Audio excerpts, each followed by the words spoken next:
नमस्कार दोस्तों, मैं चंदन चौबे आप सबका कानपा एजुकेशन प्लेटफॉर्म पर स्वागत करता हूं। रिसेंटली केरला के गवर्नर आरिफ खान ने केरला की सीपीआई गवर्नमेंट पर कुछ एलिगेशंस लगाए हैं। यहां पर केरला गवर्नर ने कह दिया है कि जल्द ही केरला पंजाब को रिप्लेस कर कैपिटल ऑफ ड्रग्स बन जाएगा। यहाँ पर आरिफ खान ने कहा है कि ये बहुत ही सेमफुल सिचुएशन है कि एक 100% लिटरेसी वाले स्टेट को अपने डेवलपमेंट के लिए लॉटरी और लिकर की रेवेन्यू पर डिपेंडेंट होना पड़ रहा है और लॉटरी सेल को खुद यहाँ पर गवर्नमेंट ही प्रमोट कर रही है और गरीबों को लूट रही है और साथ ही लोगों को शराब का नशेड़ी मतलब एडिक्ट भी बनाया जा रहा है। अब ये काफी सीरियस एलिगेशंस है अपने आप में। इस लेक्चर में हम जानेंगे कि क्या ये पॉलिटिकल स्टेटमेंट है या सच।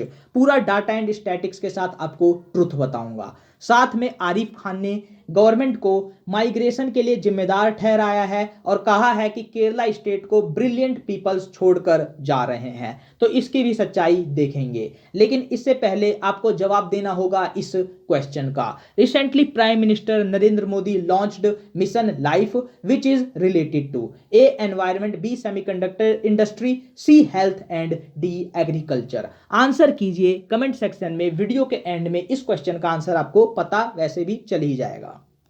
दोस्तों, रिसेंटली यूनिवर्सिटीज में वाइस चांसलर की पोस्टिंग को लेकर गवर्नर और केरला गवर्नमेंट में काफी इशूज इश्यूज खड़े हुए और Mohammad Arif as a governor chancellor जो है स्टेट यूनिवर्सिटीज के, वो स्टेट गवर्नमेंट के कारण इस चांसलर के पोस्ट को छोड़ना चाहते थे।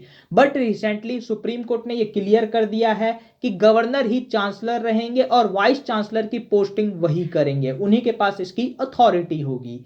इस इवेंट से दो चीजें साबित होती है कि केरला की जो सीपीआई गवर्नमेंट है और गवर्नर है आरिफ मोहम्मद, उनमें ऑलरेडी प्रॉपर कोऑर्डिनेशन नहीं है और इस डिस्प्यूट में आरिफ मोहम्मद सच्चे साबित हुए हैं क्योंकि चांसलर बाद में उन्हीं को बनाया गया है। एक्चुअल में चांसलर गवर्नर को ही बनाया जाता है ताकि यूनिवर्सिटीज में पॉलिटिकल इंटरफेरेंस का कोई भी क्वेश्चन रेज ना कर सके। अब जानना यह है कि क्या वाकई Kerala in terms of data and statics Punjab को ड्रग स्टेट के रूप में पछाड़ रहा है या कुछ और। तो इस स्टेट वाइज डाटा को आप देखिए और यहां पर छत्तीसगढ़ में मैक्सिमम 35% पॉपुलेशन लिकर कंज्यूम करती है। फिर आंध्रा और त्रिपुरा के बाद पंजाब का 28.5% पॉपुलेशन लिकर कंज्यूम करती है और वहीं केरला में ये 20% तक है।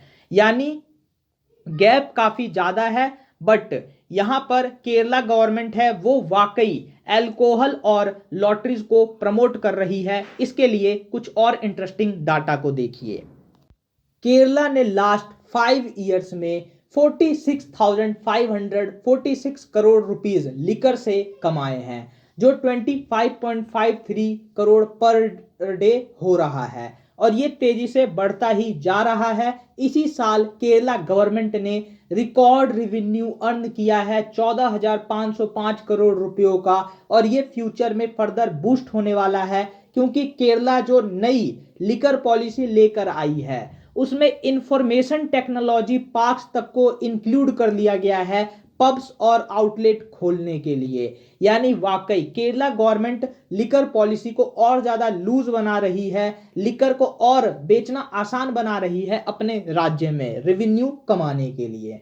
वही अगर बात की जाए लॉटरी की, तो लॉटरी देखिए दोस्तों 13 स्टेट्स में लीगल है, बाकी सब जगह बैन है और ये 13 स्टेट जहां पर लीगल है वो है केरला, गोवा, महाराष्ट्र, मध्य प्रदेश, पंजाब, वेस्ट बंगाल, असम, अरुणाचल प्रदेश, मेघालय, मणिपुर, सिक्किम, नागालैंड एंड मिजोरम। अब बाकी स्टेट्स में बैन है बट इन स्टेट्स में लीगल होने के कारण बाकी स्टेट्स में बैन होने के बावजूद भी बैन जो है वो ठीक से लागू नहीं हो पाता।